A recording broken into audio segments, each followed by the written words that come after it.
Hey guys, 7th here. This is a new 10-minute taste. Today we're going to be looking at The Binding of Isaac Rebirth for the PlayStation 4.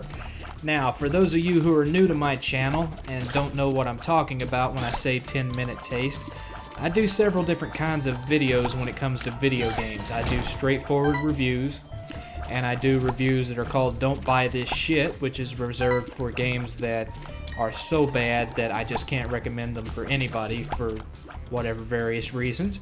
And then there's the 10-minute taste. 10-minute taste I reserve for indie games and downloadable titles only. No retail games ever get 10-minute taste. So it's basically just me giving you 10 minutes of the game and my impressions of it so you can make an informed buying decision on whether or not you want to actually shell out for this title. Now, of course, with The Binding of Isaac, it was free for PlayStation Plus members this month. If you haven't had a chance to pick it up yet and you want to give it a try, go ahead. But there are some things that you probably need to know before you take it that far, even as a free game. The Binding of Isaac started out as a Flash game. I've never played it. This is my first time of playing anything Isaac related. And so when I decided I was going to make a video on this one, I decided to go back and take a look at the original game and just look at the history of it and see who was involved. And of course, the guy that designed this game was one of the designers on Super Meat Boy. And some of the more interesting mechanics, such as the roguelike elements, which I'll get into in a little bit, all came from the fact that it was a Flash-based game, really. And I've got to say that I like the way the Flash game looked better. It had kind of a hand-drawn, bright, colorful, cartoony look, but which contrasted really well with the dark undertones of the storyline and the disgusting elements of it. And this game has gone for more of the sprite art, pixel-based, 16-bit look. And while it is a lot sharper, it's a lot cleaner, it's more detailed, I don't think it lends itself as well to what Isaac is as the colorful, hand-drawn looking Flash graphics did. That's just a personal preference of mine. Some of you who spent some time with the Flash game may appreciate this new look more than I did, but that's just me. Now, as far as what type of game it is, it's a mixture of a couple of different things. First of all, it is a roguelike. Now, if you are not familiar with what roguelikes are, they're basically RPGs of a sort. And once you die, for the most part, you have to start over in this. They're called roguelikes because that kind of game originated with an old PC game that used ASCII graphics that was called Rogue. And Rogue was a dungeon crawler where if you died, you lost everything and had to start back at the beginning. Now, there are some roguelike games where if you die, you keep all the experience you earned, all the modifications of your stats, you keep all that and you just lose your equipment.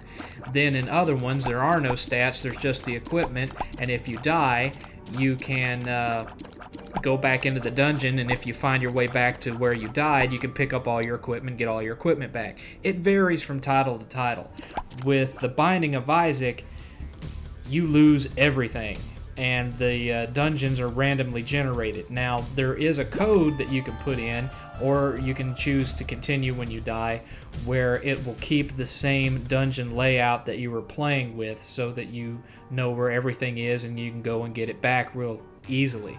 Another aspect of it is that if there's anything that you find that you unlock, then you get to use those later in your later playthroughs. Like, for example, if you unlock a new character, like right now I'm not even playing with Isaac. I think the character I'm playing with is called Lazarus. And the difference with Lazarus is if he dies, he kind of comes back as a zombie with limited health, and that gives you a bit of an extended second chance to finish what you were doing. And then there are other characters that you can unlock that also have different perks to them. There are also items that can give you different advantages to where if you unlock them in a playthrough, then you're more likely to find that item in your next consecutive playthrough. So those are the things that you can get back or use again. Everything else, gone. You don't keep how many heart containers you found. You don't keep any of the items that you picked up or any of the perks. It's all gone when you die. So you get as far as you can, And if you die, you can choose to keep that level layout so you can make it through to where you left off a little bit faster, kind of correct the mistakes that you made, or you can just keep that fully randomized so that every playthrough is a totally unique experience. That's purely up to you. Now, as far as the gameplay style goes, it's a little bit more of a mix. If you took The Legend of Zelda, took all of the overworld exploration and all of that out of it, the puzzles and everything that takes place in the overworld, and just compressed it down to where it was nothing but the dungeons, and then took the combat and replaced it with a twin-stick shooter style of combat like Robotron 2084 or Smash TV, you know, just your typical twin-stick overhead action arcade shooter, then that's pretty much what The Binding of Isaac plays like. It's very intuitive. The controls are really tight. You can choose to either aim with your right analog stick, or you can use a fire button and just fire in the direction of the button that you're pressing. You've got special items you can pick up that give you various different perks and effects. There's over 300 items in the game. Some of them are passive effects that are little buddies that you carry around with you that can give you different things, like different little ghosts and whatnot that'll shoot different weapons when you shoot your weapons. Little flies that fly in circles around you that will block any projectile attacks, so all you have to look out for is stuff ramming into you.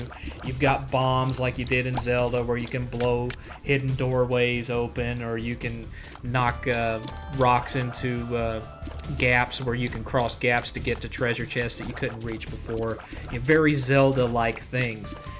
Now, again, if you die, you lose all that stuff. The only thing you keep are any special characters that you unlock that give you perks.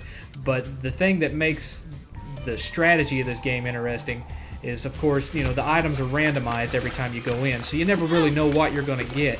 So part of mastering this game is getting familiar with all 300 plus different items and which ones work well with others, so that you can combine them to get the best possible effects out of anything that you happen to find. You know, make the most of what you get.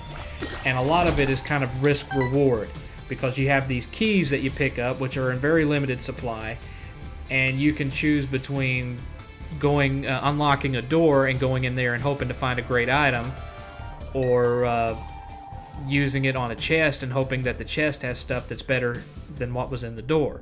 So some of it is risk-reward based, and you just kind of have to make those judgment calls as they come. But other than that, it's a matter of just getting good at playing a twin-stick style shooter and being able to dodge multiple different projectiles and enemies at once. Because when you go into boss battles, like for example this one's one of the easier boss battles.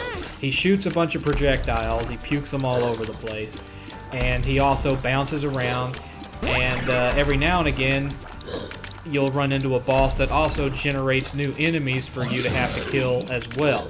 Little minions that go after you and what have you. And sometimes that can be a plus, because if you're running low on health, you can shoot those little minion guys and they'll drop heart containers sometimes, and that'll fill your health back up. Other times you have no such luck. They'll drop coins or stuff where you can buy stuff at the shop, assuming you can survive long enough to get to the shop. And let me tell you, some of these bosses, some of them take a long time to get their life bar down, even with some of the more powerful weapon power-ups.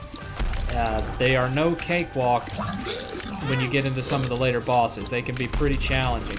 Now, what you're actually watching here is the first time that I ever played this game.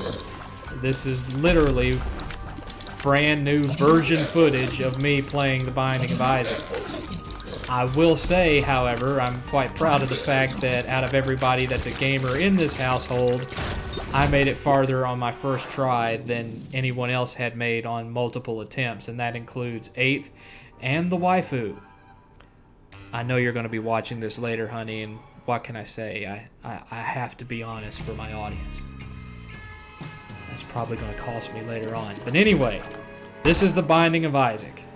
It is a roguelike. It is a game that is addictive in that you'll be repeatedly dying and then saying, okay, I'm going to give it one last try so I can try to get to one more boss.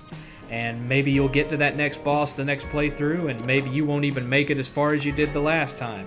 And that's what makes it addictive. It's a game that frustrates you so that you don't want to give into it. You don't want it to beat you. And so you just keep trying to one-up the game, so to speak. It's not going to be to everybody's tastes, obviously. If you don't like these kind of challenging games, especially if games like Demon Souls or Dark Souls are not to your taste, then this one is definitely not for you. Me, I find it to be pretty fun. I'm going to probably put a number of hours into it. For you trophy whores out there, it does have a platinum trophy, but let me tell you, it's not going to be an easy one to get because it will require you to beat the game multiple times, and there are also trophies for making it through specific portions of the game without taking a single hit of damage. So if you see anybody in the future on your friends list that has the platinum for Binding of Isaac, make sure to tell them congratulations, because that's going to be quite an achievement. At any rate, this is the Binding of Isaac. I'm going to be putting some more review stuff up soon, and I hope you enjoyed this one. This is 7th.